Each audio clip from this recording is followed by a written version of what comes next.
பிரியமானவர்களே, ஆண்டவரும் அருமை இரட்சகருமா இருக்கிற இயேசு கிறிஸ்துவின் இனிய நாமத்தினாலே மற்றொரு நல்ல காலை பொழுதிலே உங்களை சந்திப்பதிலே நான் அதிகமாக மகிழ்ச்சி அடைகிறேன். இந்த நாள் முழுவதுமாக நீங்கள் செய்கிற எல்லா காரியத்திலையும் கர்த்தருடைய கரம் உங்களோடு கூட இருந்து உங்களை ஆசீர்வதிப்பதாக. ஆண்டவராகிய இயேசு கிறிஸ்துவோடு அவருடைய பிறப்போடு சம்பந்தப்பட்ட நபர்கள் என்ற தலைப்பிலே நாம் கர்த்தருடைய வார்த்தையை தியானித்து வருகிறோம். அன்பானவர்களே, நேற்று தினத்தில் நாம் எலிசபெத்தை குறித்து நாம் தியானித்தோம். அவருடைய வாழ்க்கை எப்படி இருந்தது என்பதை குறித்து நாம் தியானித்தோம். இன்றைக்கு அந்த எலிசபெத்தினுடைய தீர்க்க தரிசனத்தை, அவள் உரைத்த தீர்க்க தரிசனத்தை நாம் இன்றைக்கு தியானிக்க போகிறோம். அன்பானவர்களே, இந்த எலிசபெத்து லேவி வம்சத்தை சார்ந்த ஒரு ஆசாரியனுடைய மனைவி என்று நாம் அறிந்திருக்கிறோம். இப்பொழுது எலிசபெத்து கர்ப்பமாக இருக்கிறார். அன்பானவர்களே, கர்ப்பமாக இருக்கக்கூடிய அந்த எலிசபெத்தினுடைய வீட்டிற்கு மரியாள் சொல்லுகிறார். மரியாள் சென்று அந்த எலிசபெத்தை வாழ்த்துகிறார். வாழ்த்தின உடனே அந்த சத்தத்தை கேட்டு எலிசபெத்து பரிசுத்த ஆவியினால நிரப்பப்படுகிறாள். அது மட்டுமல்லாமல் அந்த பரிசுத்த ஆவி நிரப்பப்பட்ட வாழ்த்துதல் கேட்ட உடனே அந்த எலிசபெத்துடைய வயிற்றில் இருக்கக்கூடிய அந்த பிள்ளை களிப்பாய் துள்ளுகிறதை நாம் வேதத்தில் வாசிக்க முடியும். இப்பொழுது மரியாளுடைய வார்த்தை கேட்ட உடனே பிள்ளை களிப்பாய் துள்ளுகிறது மகிழ்ச்சியிலே. இரண்டாவது, எலிசபெத்து பரிசுத்த ஆவியினால நிரப்பப்படுகிறார். நிரப்பப்பட்டு அவள் தீர்க்க தரிசனம் உரைக்கிறதை நாம் பார்க்கிறோம். 42ஆம் வசனத்தில் மரியாளுடைய வார்த்தை எலிசபெத்து கேட்டபொழுது பரிசுத்த ஆவியினால் நிரப்பப்பட்டு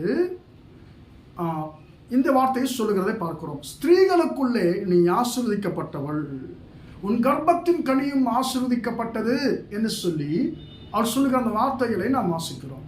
அன்பானவர்களே, மரியாளை பார்த்து எலிசபெத்து சொல்லுகிற அந்த தீர்க்க தரிசனத்தில் ஒரு மிகப்பெரிய ஆழமான கருத்து அடங்கி இருக்கிறது.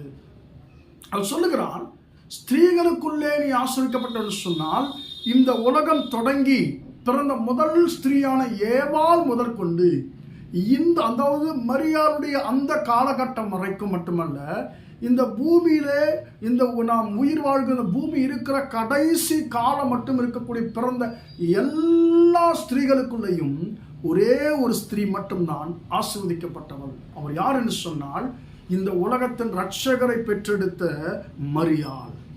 அன்பானவர்கள், எவ்வளவு பெரிய ஒரு மிகப்பெரிய ஒரு காரியத்தை ஒரு வார்த்தையிலே இந்த எலிசபெத்து தீர்க்க தரிசனமாய் சொல்லிவிட்டார் என்று சொல்லி பாருங்கள்.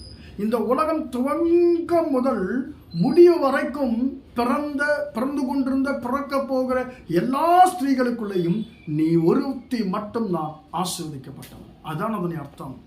அன்பான தேவனுடைய பிள்ளைகளே, இன்றைக்கு சிலர் மரியாதை குறித்து தரக்குறைவாக பேசுகிறதை நாம் பார்க்கிறோம். அன்பான தேவனுடைய பிள்ளைகளே, உண்மையாகவே பரிசுத்தவான்களிலே அதிகமாய் மதிக்கப்பட வேண்டியவர்கள், மதிப்பிற்குரியவர்கள் இந்த அருமையான அன்னை மரியாள். இவர்கள் மதிப்பிற்குரியவர்கள் மட்டும்தான்.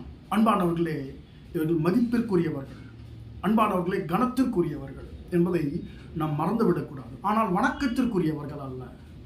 அன்பான தேவனுடைய பிள்ளைகளே, அப்போ இந்த மரியாள் அந்த எலிசபெத்து மரியாளை பார்த்து சொல்லுகிற அந்த வார்த்தையை பாருங்க. என்ன சொல்லுகிறாள்? ஸ்திரீகளுக்குள்ளே நீ ஆசீர்வதிக்கப்பட்டவர். இந்த ஸ்திரீகள் என்ற லிஸ்ட்ல பெரிய பெரிய ஆட்கள், முக்கியமான நபர்கள் வந்து விடுகிறார்கள். ஏவாளும் வந்து விடுகிறாள். இந்த இடத்துல ஸ்திரீகள், அந்த ஏவாளுடைய கர்ப்பம் ஆசீர்வதிக்கப்படல. அன்பானவர்களே, தாவீதுடைய தாயாரும் இங்க வந்து விடுகிறாள். அவருடைய கர்ப்பம் ஆசீர்வதிக்கப்பட, அவர் பெற்றது ஒரு மனுஷனைத்தான். அன்பானவர்களே, இதுல ரெபெக்காள், சாராலும் ரெபெக்காலும், அன்பானவர்களே, ராகேலும் லேயாலும் ரூத்தும் மற்ற எல்லோருமே வந்து விடுகிறார்கள். ஆனால் யாரை குறித்தும் வேதம் சொல்லல. அவர்கள் கர்ப்பங்கள் ஆசீர்வதிக்கப்பட்டது, ஸ்திரீகளுக்குள்ள அவர்கள் ஆசீர்வதிக்கப்பட்டவர்கள் சொல்லி யாரை குறித்தும் சொல்லவில்லை. பைபிள் முழுவதுமாக, பரிசுத்த வேதம் முழுவதுமாக ஸ்திரீகளுக்குள்ள ஆசீர்வதிக்கப்பட்டவர்கள் என்று சொன்னார் இந்த மரியாள் மட்டும்தான்.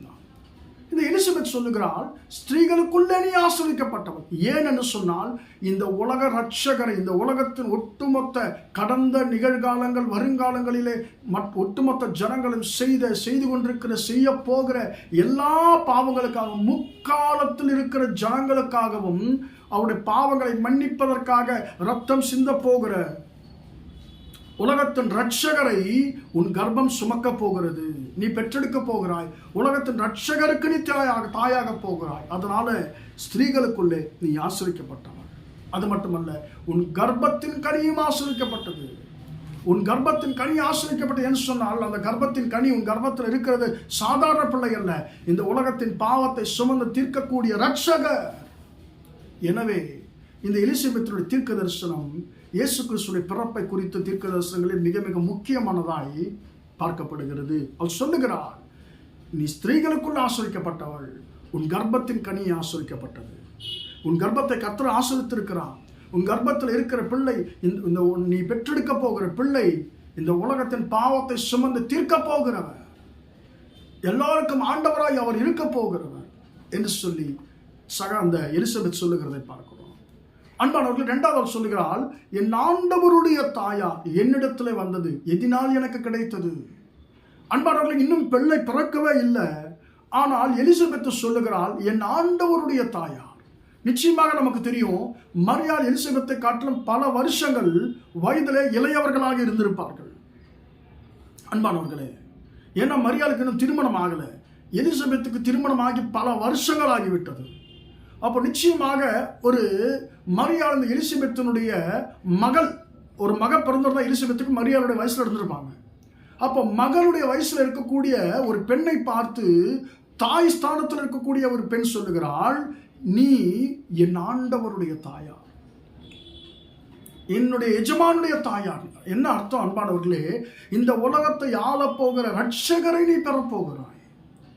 உனக்கு பிறக்க போகிற பிள்ளை இந்த உலகத்திற்கு ஆண்டவராய் மாறப்போகிறார், இந்த உலகத்திற்கு எஜமானாய் மாறப்போகிறார் என்பதை அவள் இரண்டாவதாக தீர்க்க தரிசனமாய் சொல்லுகிறார். அன்பானவர்களே, இயேசு யார்? இந்த உலகத்தை ஆளப்போகிறவர், இந்த உலகத்திற்கு எஜமான இருக்க போகிறவர்.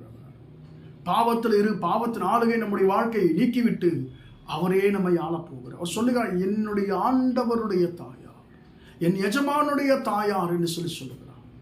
அன்பான தேவனுடைய பிள்ளைகளே, மூன்றாவதாக இவள் மரியாளுக்கு ஒரு வார்த்தை சொல்லுகிறாள், விசுவாசித்தவளே பாக்கியவதி, கர்த்தரால் அவளுக்கு சொல்லப்பட்டவைகள் நிறைவேறும். நீ கர்த்தருடைய வார்த்தை விசுவாசித்தால் உனக்கு கர்த்தர் சொன்ன வார்த்தை நிச்சயமாக நிறைவேறும் என்று சொல்லி மரியாளுக்கு அவள் சொல்லுகிறதை பார்க்கிறோம். அன்பான தேவனுடைய பிள்ளைகளே, இயேசு கிறிஸ்துவுடைய பிறப்பை குறித்து இந்த எலிசபெத் தீர்க்கதரிசனம் சொல்லியிருக்கிறாங்க. பாருங்க என்ன சொல்லுகிறார், உன் கர்ப்பத்தின் கனி ஆசீர்வதிக்கப்பட்டது மரியாளே, இந்த உலகத்தினுடைய முக்காலத்துக்கும் தேவையான, பாவத்திற்கு தேவையான இரத்தத்தை சிந்த போகிற, இந்த முக்காலத்தில் இருக்கக்கூடிய சகல மனிதர்களுக்கும் பாவ மன்னிப்பை உண்டாக்கும்படி ரத்தம் சிந்த போகிற உலக ரட்சகரை நீ கர்ப்பத்தில் சுமந்து கொண்டிருக்கிறாய். நீ ஆசீர்வதிக்கப்பட்டவன், உன் கர்ப்பத்தின் கனி ஆசீர்வதிக்கப்பட்டது. நீ பெறப்போகிற பிள்ளை இந்த உலகத்தின் எஜமானாய் மாறப்போகிறார். உனக்கு கர்த்தர் சொன்ன வார்த்தைகள் நிச்சயமாக நிறைவேறும். உன் வயிற்றில் நிச்சயமாக இந்த உலகத்தின் பாவத்தை சுமந்து தீர்க்கிற மேசியா பிறப்பார் என்று அன்பானவர்களே இந்த எலிசபெத் மரியாளுக்கு தீர்க்க தரிசனம் சொல்லுகிறதை பார்க்கிறோம். அன்பான தேவனுடைய பிள்ளைகளே, ஆண்டவராகிய இயேசு கிறிஸ்துவின் பிறப்பை நினைவு கூறுகிற இந்த நாட்களிலே அன்பான தேவனுடைய பிள்ளைகளே, நாமும் அன்பானவர்கள் ஒரு காரியத்தை நாம் மனதிலே வைத்துக் கொள்வோமாக. கர்த்தர் நமக்கு சொன்ன காரியங்களை அவர் நிறைவேற்றுவார். விசுவாசித்தவளே பாக்கியவதி, கர்த்தரால் அவருக்கு சொல்லப்பட்டவைகள் நிறைவேறும். அன்பானவர்களே, மரியாள் ஸ்திரீகளுக்குள்ள ஆசீர்வதிக்கப்பட்டவர். ஏன்னு சொன்னால் அவருடைய வயிற்றில் இயேசு பிறந்தார், உலகத்தின் ரட்சகர் பிறந்தார். இன்னைக்கு நாம் எல்லோருமே இந்த உலகத்தில் இருக்கிற எல்லா ஜனங்களுக்குள்ளேயும் இயேசுவை தங்கள் இருதயத்திலே உடையவர்கள், ஆசீர்வதிக்கப்பட்டவர்கள். ஏன் தெரியுமா? இந்த உலகத்தின் ரட்சகராகி இயேசு நம்முடைய வாழ்க்கையிலே, நம்முடைய இருதயத்தில் பிறந்திருக்கிறார். அன்றைக்கு மரியாளுடைய கர்ப்பத்தில் இயேசு பிறந்ததுனால ஒரு கர்ப்பம் ஆசிரிக்கப்பட்டது. இன்றைக்கு நம்முடைய இருதயத்தில் இயேசு பிறந்ததுனால நாம் ஆசிரிக்கப்பட்டவர்களாய் நாம் மாறி இருக்கிறோம். அன்பானவர்களே, உங்கள் இருதயத்தில் இயேசு பிறந்திருக்கிறாரா என்பதை கொஞ்சம் நாம யோசிச்சு பாருங்க. நீங்கள் யோசிச்சு பாருங்க. அப்படி இல்லாவிட்டால் இன்றைக்கு இயேசுக்குள் இருதயத்தை கொடுங்க. ஆண்டவரே, என்னை ஆசீர்வதிக்கும்படியாக என் இருதயத்திற்குள்ள வாங்க ஆண்டவரே. ஆண்டவர், எனக்குள்ளே நீங்கள் பிறக்கணும் ஆண்டவரே. உண்மை உடையவளாய் நான் வாழணும் ஆண்டவரே என்று சொல்லி கர்த்தரை பார்த்து கேட்போமா? ஜெபிப்போம். இரக்கமுள்ள தகப்பனே, உம்மை நன்றியோடு துதிக்கிறோம், ஸ்தோத்திரிக்கிறோம். இம்மட்டமாக இந்த வார்த்தைகளை கேட்டபடி பிள்ளைகளை ஆசீர்வதியும் ஐயா. ஆண்டவரே, ஸ்தோத்திரம். ஆண்டவரே, எலிசபெத்தோட தீர்க்க தரிசனத்தை ஆண்டவரே நாங்கள் இன்னைக்கு தியானிக்க உதவி செய்ய உமக்கு ஸ்தோத்திரம். ஆண்டவரே, கர்த்தரால் அவளுக்கு சொல்லப்பட்டவள் நிறைவேறும் என்று சொல்லி மரியாதை பார்த்து சொன்னது மட்டுமல்ல, ஸ்திரீகளுக்குள்ளே நீ ஆசீர்வதிக்கப்பட்டவள், உன் கர்ப்பத்தின் கனியும் ஆசீர்வதிக்கப்பட்டதுன்னு சொல்லி தீர்க்க சொல்லியிருக்காங்க. அப்போ அது போல எங்களுடைய வாழ்க்கையில் ஆண்டவர் இன்னைக்கு மரியாள் உம்மை கர்ப்பத்தில் பெற்றெடுத்ததுனால அவள் ஸ்திரீகளுக்குள்ளே ஆண்டவரே ஆசீர்வதிக்கப்பட்ட கர்ப்பமுடையவளாய் மாறிப்போனாள். இன்றைக்கு நாங்களும் இந்த உலக மனுஷர்கள் எல்லோருக்குள்ளேயும் எங்கள் இருதயத்தில் ஆண்டவரே உண்மை நாங்கள் பெற்றெடுக்கும் பொழுது, எங்கள் இருதயத்தில் உண்மை உடையவர்களாய் நாங்கள் மாறும் பொழுது, நாங்களும் இந்த உலக மனுஷர்களுக்குள்ள ஆசிரிக்கப்பட்டவர்களாய் மாறுவோம் என்ற சத்தியத்தை எங்களுக்கு நீர் கற்றுக் கொடுத்த முடிய கிருபைக்காய் ஸ்தோத்திரம். ஆண்டவரே, உம்முடைய பிள்ளைகள் ஒவ்வொருடைய வாழ்க்கையிலும் உம்முடைய வார்த்தைகள் 100% நிறைவேறட்டும் என்று இயேசு நாமத்தில் ஒப்புக் கொடுத்து ஜெபிக்கிறோம் ஜீவனுள்ள நல்ல பிதாவே. ஆமென், ஆமென். பிரியமானவர்களே, கர்த்தர் உங்களை ஆசீர்வதிப்பார். Praise the Lord, praise the Lord.